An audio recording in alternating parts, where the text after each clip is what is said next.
Et salut les amis, on se retrouve pour quelques nouvelles vidéos.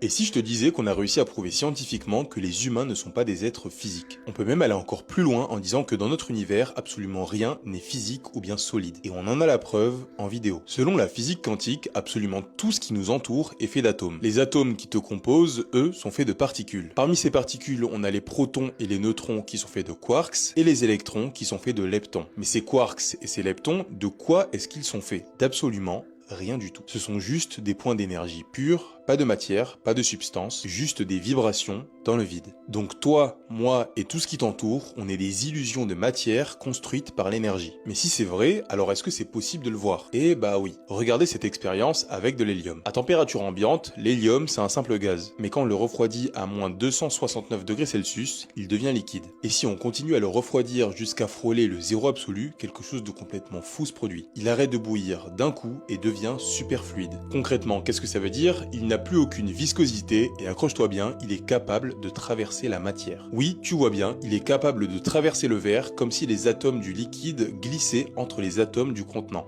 Il ignore les barrières et agit comme s'il n'était plus vraiment là. D'ailleurs, dans cet état, c'est presque impossible de le conserver, justement à cause de ses capacités. C'est juste incroyable. Et tout ça, c'est pas un bug de la nature, c'est de la physique. À cette température, les atomes de l'hélium arrêtent de bouger chacun pour soi. Ils fusionnent leur comportement et deviennent indistinguables comme un seul et même être. Ils se déplacent en vagues, sans perte, sans friction, sans contrainte. Ce liquide, c'est pas juste un phénomène rare, c'est un aperçu de ce qu'est réellement la matière. On vit dans un monde qu'on croit solide, mais au fond, tu n'es pas un corps. Tu es un champ d'énergie organisé comme absolument tout ce qui existe. Tu n'es pas juste un corps temporaire qui disparaît après 90 ans, tu es la même énergie que les étoiles, que les arbres et que l'espace vide. Et comme tout, l'énergie ne meurt pas, elle se transforme.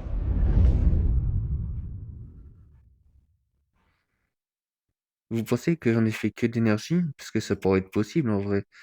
Et la matrice, ce serait l'illusion.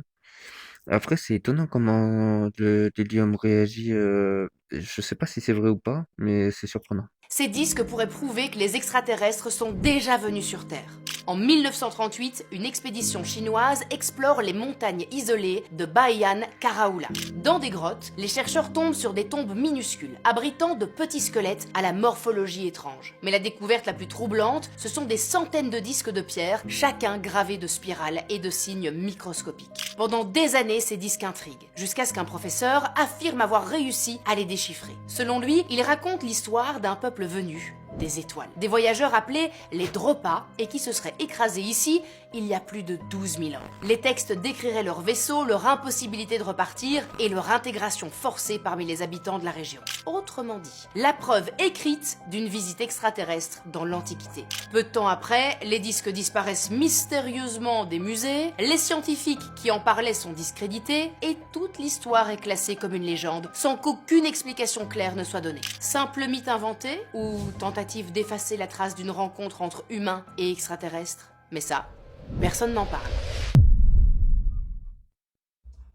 Après, il y a la théorie des anciens astronautes, peut-être que ça en fait partie. Il y a peut-être eu vraiment des êtres qui sont venus d'ailleurs, d'une terre lointaine, et qui sont venus parmi nous. Et des gens, et les élites, ils ont tenté de nous faire oublier toute cette histoire. C'est pas impossible. C'est sûrement la chose la plus étrange que tu vas entendre aujourd'hui. Des chercheurs viennent de démontrer que deux modèles d'IA peuvent avoir un enfant. Et le plus dingue, c'est que les descendants sont plus forts et plus intelligents que les deux parents réunis. Ça va trop vite, franchement c'est n'importe quoi. Ces recherches viennent de Sakana AI et ils ont pris deux IA spécialisées. Une imbattable en mathématiques et une autre experte en e-commerce. L'idée, les faire fusionner. Jusqu'ici, pour combiner deux IA, il fallait tout programmer à la main. Dire par exemple, prends les couches 1 à 10 du modèle A et les couches 11 à 20 du modèle B. Bref, très limité.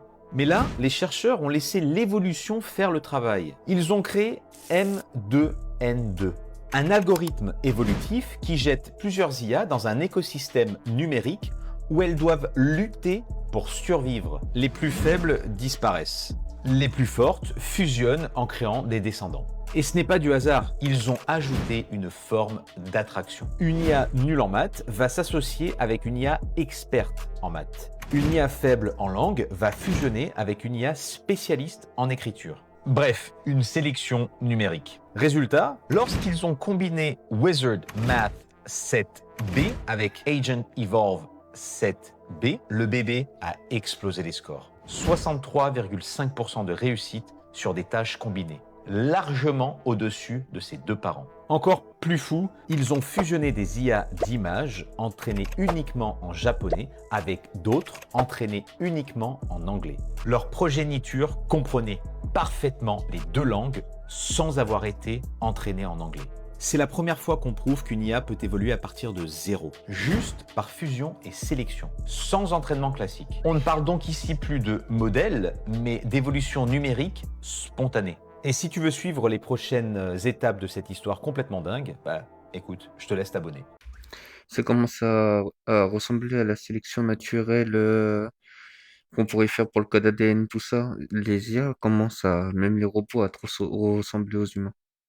Imagine transformer une mine abandonnée de 80 mètres de profondeur en un hôtel à couper le souffle. Au lieu de déplacer des tonnes de terre, tu as une idée de génie. Accrocher l'hôtel directement aux parois rocheuses avec un hall d'accueil élégant installé tout en haut, à la surface, là où les visiteurs s'enregistrent avant de plonger dans le vide. Mais une falaise aussi haute, sous le poids d'un bâtiment, pourrait s'effondrer ou trembler au moindre séisme. Pas de souci. Tu renforces la paroi en forant des milliers de tiges d'acier de 10 mètres plantées profondément dans la roche, rendant la structure aussi solide que la montagne elle-même. Et là, tu passes à la vitesse supérieure. Tu fais couler l'eau dans le cratère jusqu'à submerger les 2 étages inférieurs. Résultat, des chambres sous-marines où les clients peuvent observer, derrière leurs vitres, un véritable monde aquatique vivant. Au-dessus de l'eau, tu installes une terrasse panoramique pour admirer le paysage, le lac, la lumière. Un ascenseur en verre descend lentement de la surface jusqu'à la ligne d'eau, offrant une vue vertigineuse sur une cascade intégrée à la falaise. Et pour ne pas rompre l'harmonie du lieu, tu recouvres le sommet de terre et de végétation jusqu'à ce que l'hôtel se fonde littéralement dans la nature. Félicitations, tu viens de concevoir le Shanghai Intercontinental Wonderland.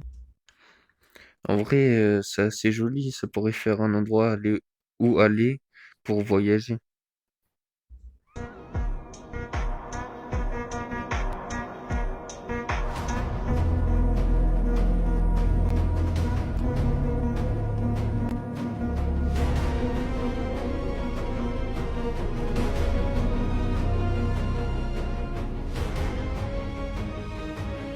Les hindous pratiquent l'adoration et le culte.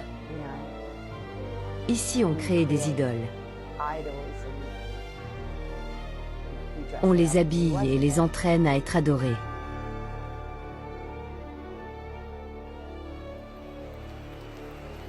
Les hindous pratiquent ça depuis très longtemps. Il y a beaucoup de choses en commun avec ces systèmes de croyances qu'Hollywood adore.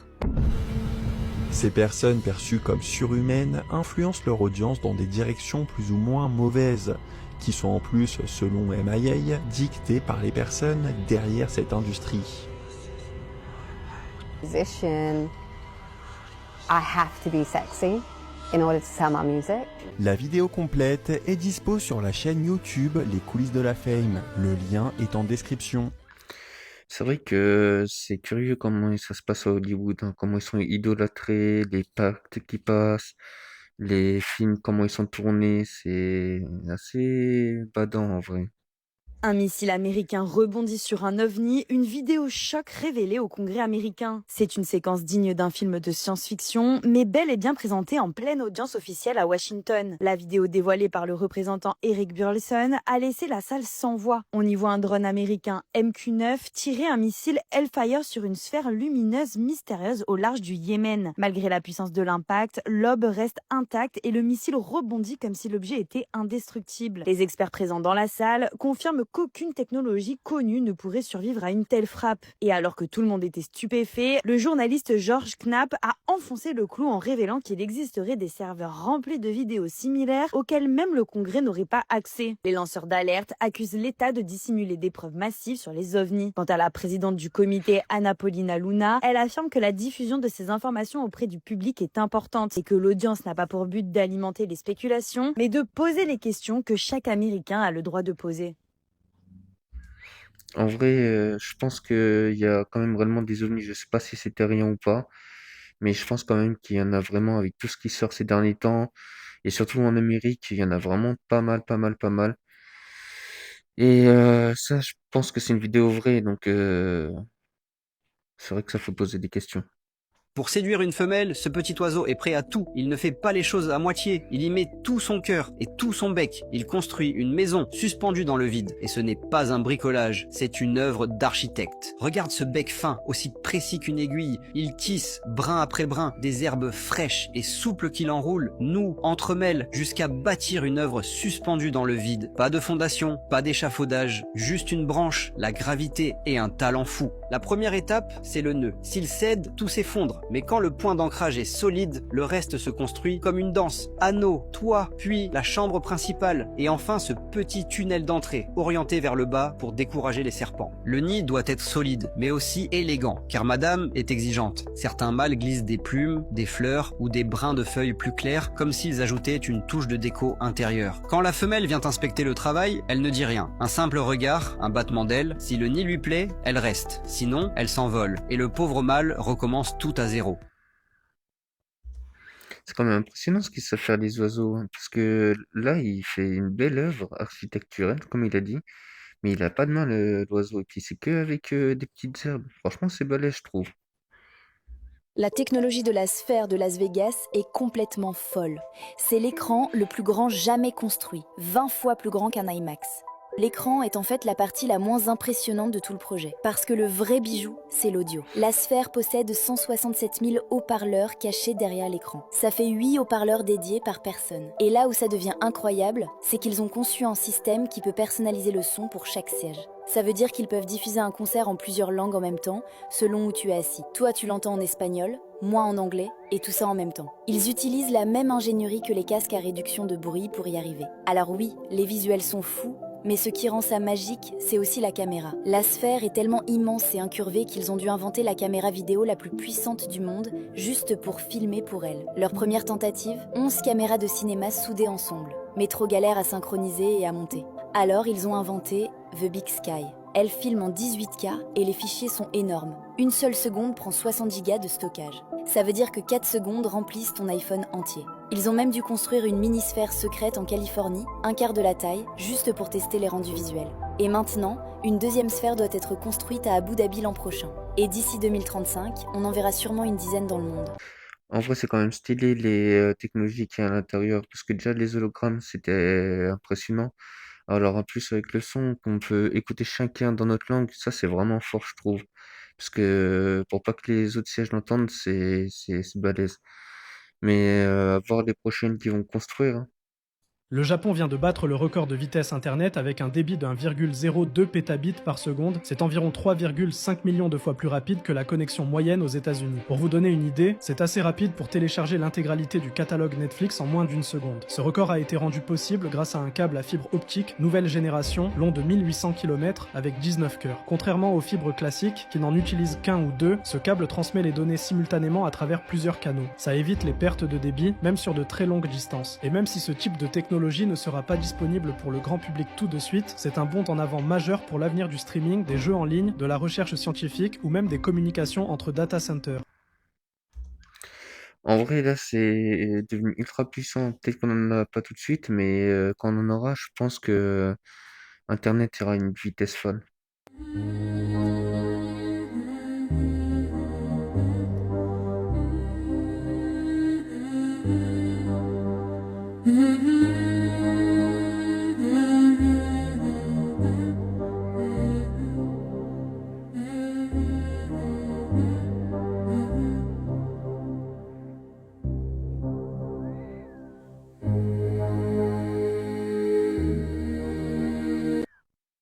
C'est vrai que c'est curieux, tous les stades, ils ont été construits en forme d'œil. En plus, on dirait pour certains des œils de reptiles.